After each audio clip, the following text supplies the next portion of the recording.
അപ്പോൾ ഇന്ന് നമുക്കൊരു ക്യൂട്ട് വാൾ ഗ്രിഡ് ഉണ്ടാക്കിയാലോ. ഞാനിതിന് മുമ്പ് ഒരു വാൾ ഗ്രിഡ് ഉണ്ടാക്കിയിരിക്കുകയാണ്. അത് പോയി അതുകൊണ്ട് ഞാൻ വേറൊരു വാൾ ഗ്രിഡ് ഉണ്ടാക്കുക. അതിന് നമുക്ക് ന്യൂസ് പേപ്പറോ A4 ഷീറ്റോ ഇഷ്ടമുള്ള പേപ്പർ എടുക്കുക. എന്നിട്ട് ഇങ്ങനെ ചെറുപ്പിച്ചെടുത്തിട്ട് ലാസ്റ്റ് പശ തേച്ചിട്ട് ഒട്ടിക്കുക. എന്നിട്ട് അതുപോലത്തെ ഒരു 9 ഉണ്ടാക്കിയെടുക്കുക. ഒരേ സൈസായിരിക്കണേ. എന്നിട്ട് നമുക്ക് അതിൻ്റെ മുകളിൽ ഇഷ്ടമുള്ള പെയിൻ്റ് അടിച്ചു കൊടുക്കാം. ഞാനിവിടെ ഒരു പേസ്റ്റൽ ബ്ലൂ ആണ് എടുക്കുന്നത്. എൻ്റെ ബ്രഷ് കണ്ടിട്ട് ആദ്യം നോക്കണ്ട, ഇച്ചിനുള്ള ബ്രഷാണ്. പിന്നെ ഞാൻ പോസാക്കിയിട്ട് ചെറുതായിട്ട് കൈ കൊണ്ട് പെയിൻ്റ് അടിച്ചതാണ്. മൊത്തം പെയിൻ്റ് അടിക്കണേ. എൻ്റെ അവിടെയും ഇവിടെയും കുറച്ച് പെയിൻ്റെല്ലാം കുറഞ്ഞ് നോക്കി.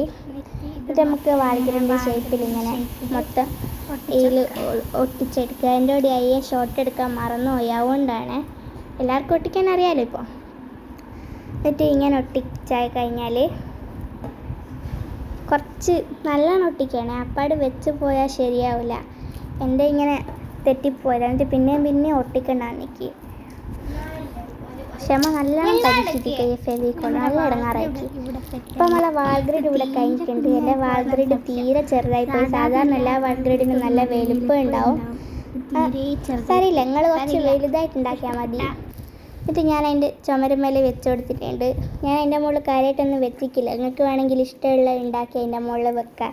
ഞാനെന്തെങ്കിലും വെക്കുക. അപ്പോൾ ഇഷ്ടപ്പെട്ടാൽ ലൈക്ക് ചെയ്യുക, സബ്സ്ക്രൈബ് ചെയ്യുക. അടുത്ത എന്താ വേണം